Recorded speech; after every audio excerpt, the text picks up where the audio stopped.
A leopard may change its spots, but the bush will always remember its footprints. My people, this is Arise News, and today we are unpacking a story that is sending ripples across Nigeria's political landscape.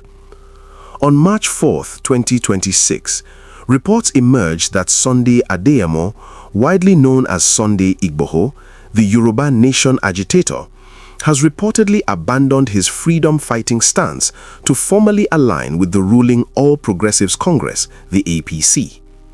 Before we dig into the details, I want you to pause and look for video clips circulating online where Igboho is seen at events with APC operatives.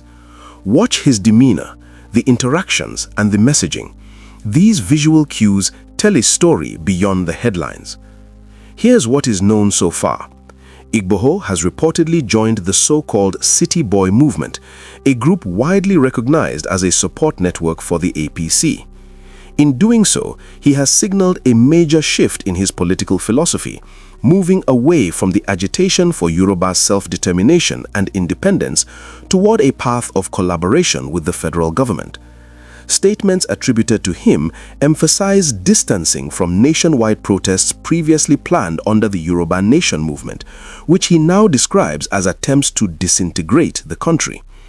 In this context, Igboho has publicly praised President Bola Ahmed Tinubu's administration, lauding what he terms revolutionary policies and making it clear that the Yoruba Nation, under his renewed posture, will not be used as a platform for political upheaval. He has further clarified that his focus is now on self-governance, regional resource control, and constructive engagement within the constitutional framework, a marked pivot from calls for secession. The reaction to this political shift has been immediate and intense. Many former supporters have expressed disappointment, some labeling him a stomach infrastructure freedom fighter, a local term implying compromise for personal gain. Others have accused him of abandoning the principles for which he was once imprisoned and celebrated. This backlash is amplified by Nigeria's broader political climate, where allegiances often determine both credibility and community trust. It is also important to contextualize this within Igboho's recent history. Reports suggest that during his detention in the Benin Republic, he faced significant pressure from government envoys, who allegedly offered large sums of money to encourage him to renounce his agitation. Initially, his legal team rejected such claims, asserting that Igboho resisted these overtures. Yet now, following his return to Nigeria in February 2024 and appeals to the federal government to lift his wanted status and associated restrictions, the alignment with APC indicates a major recalibration in strategy and positioning. This development raises pressing questions for analysts and citizens alike. First, what does this mean for the Yoruba Nation movement, which has historically been driven by both popular support and political symbolism? With Igboho's pivot, there may be fractures or shifts in the movement's structure, influence, and capacity to organize protests or mobilize voters. Second, how will the federal government leverage this alignment in both political optics and policy implementation?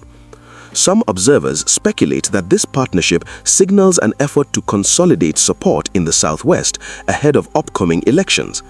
Arise News urges viewers to also consider the broader implications.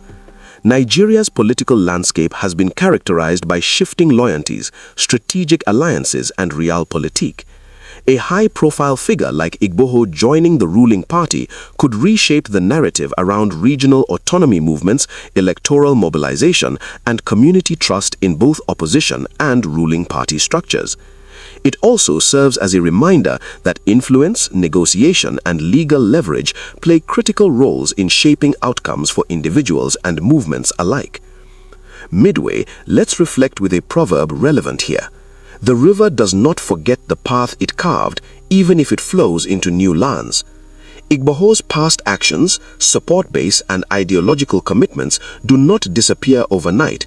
They will continue to influence perceptions, scrutiny, and expectations from his former allies and critics. It is also worth noting that this alignment follows his public appeals for the federal government to lift restrictions, signaling that strategic recalibration may have been influenced by legal and political pressures as much as by ideological recalculations. Analysts observing Nigeria's political chessboard will be watching closely for whether Igboho maintains grassroots support or if the move alienates key constituencies in the southwest.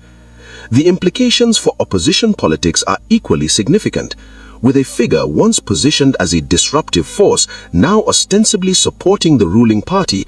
Narratives around dissent, protest, and regional advocacy are likely to shift. Other Yoruba leaders, activists, and civil society actors may need to re-evaluate strategies for engagement, advocacy, and negotiation with the federal government.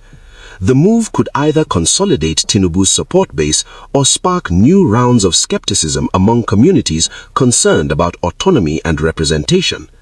Arise News highlights that beyond political maneuvering, there is a human dimension here. Supporters who believed in Igboho's fight for self-determination may feel betrayed, while those within the APC may be calculating how to maximize this symbolic win. In either case, the real impact is on communities, their trust in leadership, and the broader question of how movements for cultural and regional autonomy evolve in Nigeria's federal system. The key watchpoints for the coming weeks include how Igboho engages grassroots supporters, what role he will play in APC policy advocacy, and whether the Yoruba Nation movement adapts or fragments. Analysts will also monitor whether this alignment leads to tangible policy gains for the Southwest, or if it is largely a symbolic gesture aimed at political optics. One sharp question for you, our viewers. Does Igboho's alignment with APC represent a pragmatic shift that could benefit the Yoruba people, or is it a compromise that undermines years of activism and struggle? Drop your thoughts in the comments because your perspective matters, and this debate is central to Nigeria's political future. As we conclude this report, let's summarize the verified facts. Sunday Igboho, the Yoruba Nation activist, has reportedly joined the APC through the City Boy movement. He has distanced himself from secessionist and nationwide protest agendas.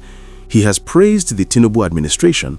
Former supporters have expressed criticism and disappointment, and the move follows prior legal and political negotiations surrounding his return from detention. Final proverb to reflect on this moment. Even the tallest tree bends with the wind, but the roots remain in the earth. Igboho's actions today may bend the political landscape, but the roots of his movement, his ideology, and the expectations of his supporters continue to anchor discussions about regional autonomy, justice, and political engagement. Stay tuned to Arise News. Like, subscribe, and share this video to ensure you stay informed as we continue to track the unfolding consequences of this major political development in Nigeria. This script is crafted for an in-depth 1,300-word YouTube segment ready for broadcast, focusing on human-centered storytelling, context, and verified information for Arise News.